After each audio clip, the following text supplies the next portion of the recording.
So, first job I'm going to do is to pull everything out of these beds, because sadly they need to be retired, because they're not going to fit here with the new one going in at the same time.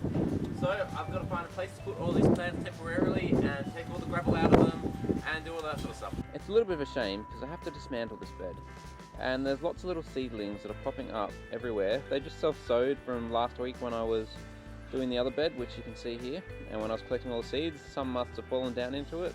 And there are lots and lots and lots of little seeds that are just popping up everywhere. But sadly they've got to go and I have to pull it apart. Okay, so first job, this needs to get turned off. So I'm stopping any water from getting into there, so I won't waste any water as it goes through the system. So I'll let all the water go through the rest of the system, wait for it to circle through these beds and to the ones right at the end, and then I will continue.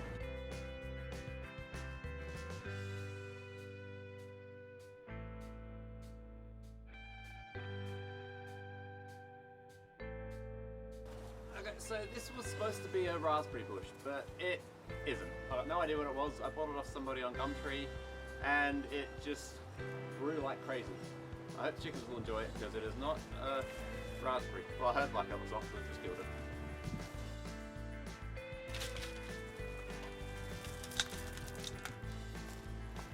This pineapple has been in here for probably about a year and a bit now.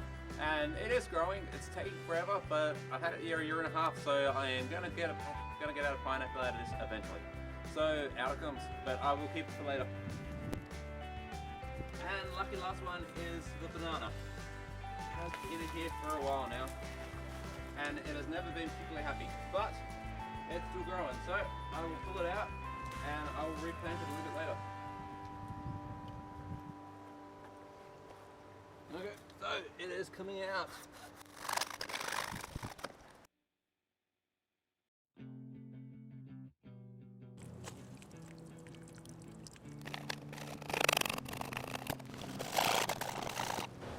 Okay, so getting all this stuff out, one thing I learned the hard way is it's far easier to get it out of something that is not dirt. So if you transfer this straight onto the dirt, you're going to be taking back half of the dirt when trying to take all the gravel with it. So one thing I discovered, if you use a bit of a tarp or something that catch all the gravel, it will be far easier to get it back into here eventually. So I will lay all this out and go from there.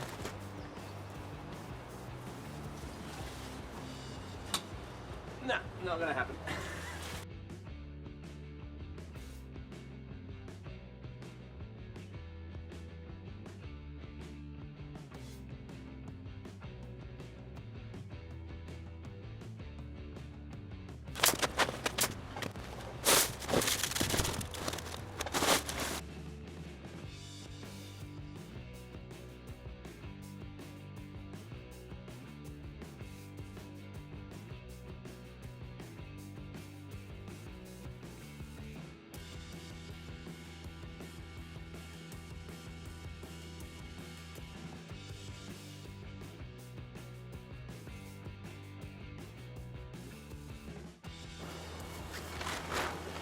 Okay, so next part I need to reinforce where the legs are going to go, because if I put them straight on there, the whole bed is going to sink straight into the ground and it just will not be fun. So I've got some concrete, going to mark up where all the legs are going to go. I'm going to pour some concrete, put some pavers on top of it that they can all sit on and go on from there. So yeah, keep watching.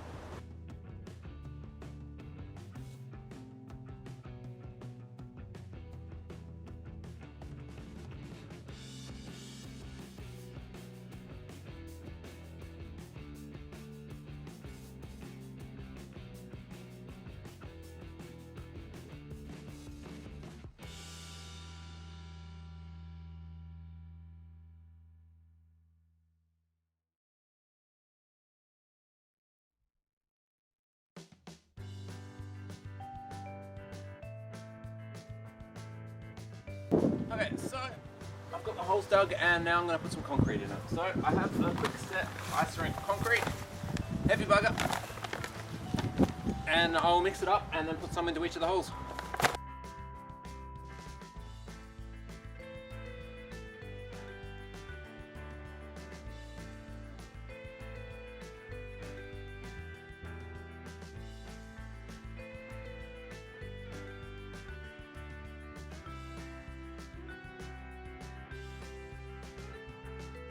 so I am going to patch up this one. Since I'm not going to need it anymore, I only need the one for the bit that's there. I could pull the whole thing up and cut it off, but this is just way easier. So, to do any PVC sort of piping, you need to use this stuff.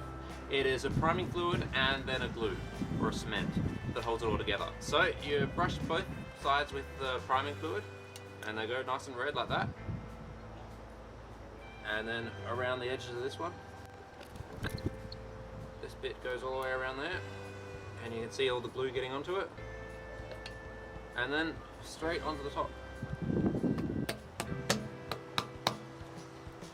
So this will set within a couple minutes, and then it will be quite strong and it'll be quite waterproof seal, which is what I want, and I won't need to think about it again. So now I need to get that bed into place, and it is a heavy bugger. I'm not looking forward to this, and I'm not quite sure how I'm going to do it yet, so it's going to be brute strength and see if I can actually get the sucker in. Yay!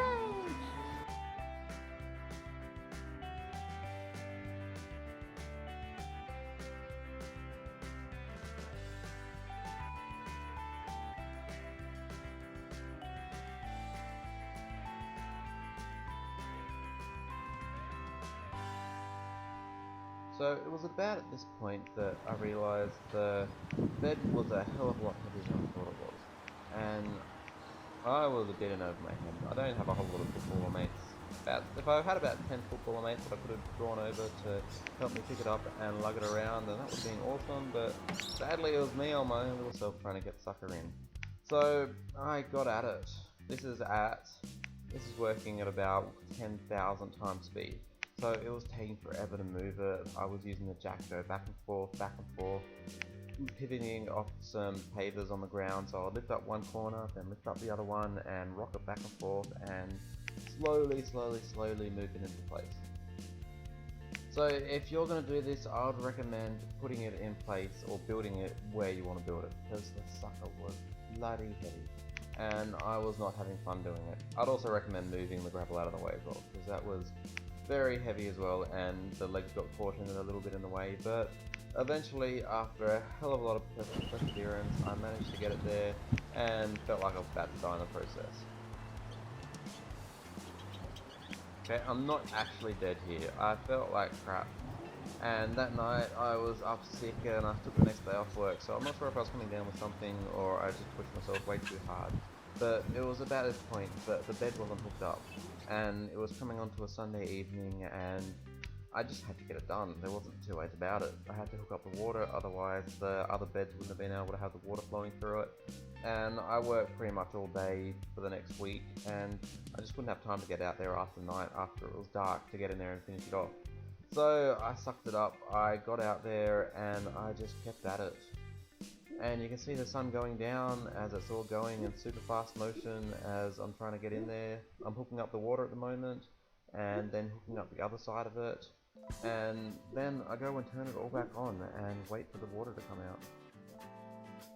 So what I have here is silver plates. It's similar to a silicone, but it works well underwater. A normal silicone wouldn't be able to keep up with constant water and everything around it, but I'm using this as a little bit of a safeguard. So when there's gravel and everything's on top of it, this will just stop any sort of leaks that potentially get in the way there. It's probably not needed, and hopefully not needed, but I use it just in case. And it's hooked up and ready to go for the night. So I am pooped, and I will come back to it when I am no longer pooped. Okay, so it's a new day, and I am not as pooped as what I was last time. Weeks passed, and yeah, so now is the time for the bit that I do not look forward to. Gravel. I've got to shovel all this bit into the bed over there, and there's about 3 ton worth of stuff here, which is never the fun bit. There's a couple different things that you could use for the gravel. You can use pretty much anything really, but I like this one because it's relatively cheap, it's easy to get, and well, it's cheap, and it works quite well in the system. So now I've got to shovel all this lot, or do I?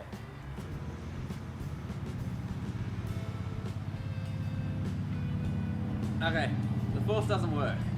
Megan, do you want to shovel some rocks? Plan C. Bouthy, come here, buddy. Okay. Sit. Hey, come here. Back, come here. Come here. Okay, sit. Come here. Okay, Bouthy. This is really not gonna work. Okay, last plan. And the way that it's gonna have to be done.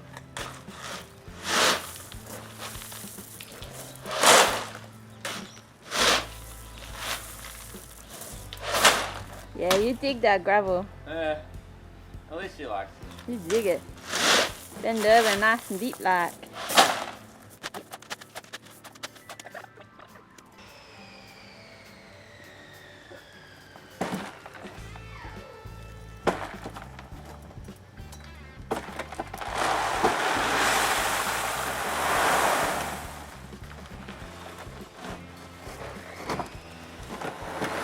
His idea was with a big ass grow bed. Okay, so this is about 3/4 done.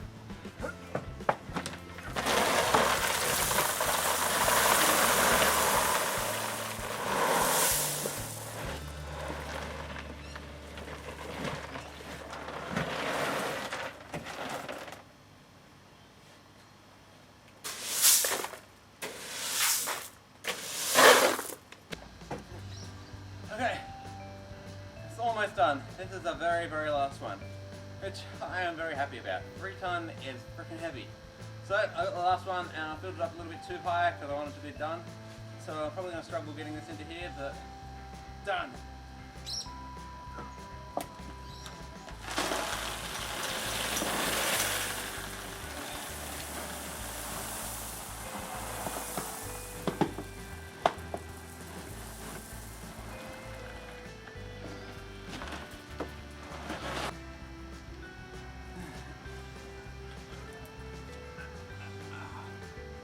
Okay guys, so I have the gravel in here and I'm a little bit pooped, but it's not too bad. So, a couple things that I've gone through that I've done. I didn't really record it as I was doing it, but I thought I'd show you as it goes. So, this is a gravel guard. It basically stops all the gravel from going around the bell siphon and stopping it all from coming out. Don't pee on my bananas or drink out of the water. Pesky dog. Okay, so it stops all the gravel from falling in between it and going all the way around the bell siphon. So in this bed, I am using a bell siphon for a very good reason. The inlet is here and the outlet is here. So anything that goes past that area over there, I don't think it's going to get very good circulation.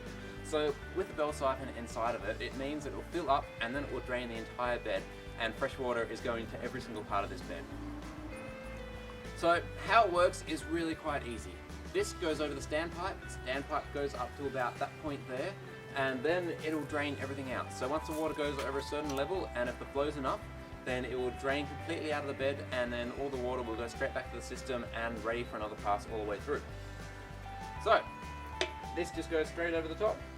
When it fills up enough, it'll go. It's pretty much that simple. Another thing to notice that goes wrong on some of them is the angle of the pipe underneath it. So you want it to go for a slight angle going down. If it's going slightly up, then the bell siphon will not kick in and you'll be scratching your head trying to figure out why it won't work. But yeah, that's about it. So now I'm going to get the dog off the bed. He's very pesky, but he's very lovely. He's probably here because I'm here. And then I'm going to plant it out. So I've got some garlic that's going to go in here. I've got some rhubarb that I've grown from seed, and they're all going to go in there, and then I'm going to sprinkle a whole lot of seeds and get it all ready. But yeah, so I'll get onto that now. And let's see if I can grow a grumbly bee. Oh, cuddle, cuddle, cuddle. Oh, dirty dog. Doesn't trust you. Okay, one more thing that I should note is that I did not wash any of this gravel. You get a lot of people, I've seen them set up big shaky contraptions and everything, but it's 3 ton worth of gravel, and I did not like the idea of having to wash it. And I've never washed any of it in my system. When I put it in, the water will go quite cloudy and you won't be able to see the fish for a couple of days, but then after that it just clears up and it's not an issue at all.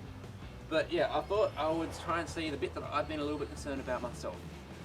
I haven't seen a bed this size working with, I haven't seen a bed this size, and I haven't seen one working with the siphon.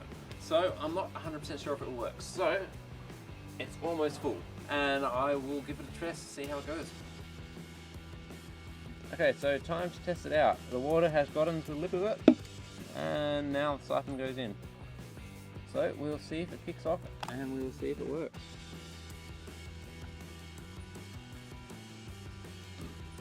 You know what they say about watching a kettle boil? It's the same with a siphon.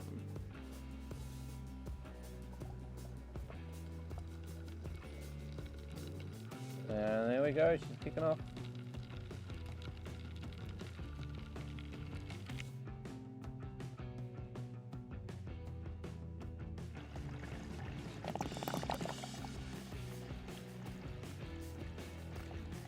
Okay, so as you can see, it is not quite kicking off. It just keeps on going, and it's filling up a little bit too fast before it will. So it's got a little bit too much water coming into it, and it's stopping it from breaking. So I'll show you how you deal with that. Okay, so when it doesn't break, it means there's too much water coming in. This guy right here is a little bore valve, and it will control how much water there is going into the loop that's going down to that bed down there. So all I've got to do to make it go is turn this down slightly. Doing that will slow down the amount of water going into it, and it will allow it to break a lot easier. So that's all that's pretty much involved in fine-tuning a bell siphon. It's not particularly tricky. If it didn't kick off, then I'd turn that up a little bit more, but yeah, that's about it. Okay, so it is time to plant out this bed. So I've got some rhubarb here that I have sown from seed. So I will pull all them out. Pretty good from seed.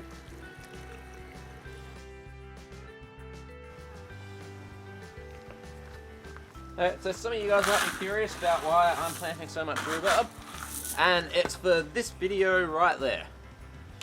I love rhubarb, it is fantastic. So I plan on making a lot of ice cream, and I don't like paying for it. So I will find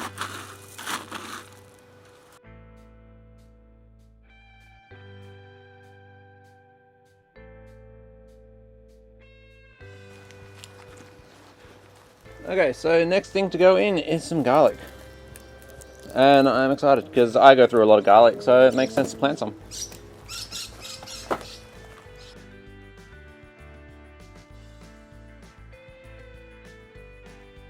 And here is my pineapple that I pulled out earlier. And I say it's still growing, it's still relatively happy, so I'll whack it in there, and it'll probably take another year before it does anything, but it goes back in. And here I have some seeds. So these are seeds that I collected in a video right about there, and I'm just going to sprinkle them over the top. I'm going to do it in a couple, so I'm not going to do the entire bit, so I want to do this and wait about a month and then do a little bit more. So I'll have a steady supply of this freshly cut lettuce. But it's quite easy, just sprinkle it around. And that's about it. So that should fall in between the cracks and germinate quite nicely. So then I've got another part here that I will go to it, and yeah, so that's about it of planting it all out.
Okay, so spoiler alert, I'm going to show you guys how I built this. This is my ferrocrete fish tank, and how it all works, how it all went together, the process of mixing all the concrete, the digging it all out, and that sort of stuff. So that's the next big one that I'm planning, and if you guys want to see how I do it, click there, and you'll be able to see when it all pops up. But yeah, thanks for watching, guys. I hope you appreciate the videos, because I have fun while making them, and I hope you guys get something out of watching them. If you've got any questions, ask me below in the comments, or wherever you find this video, and I'll be happy to help you guys out. So yeah, thanks.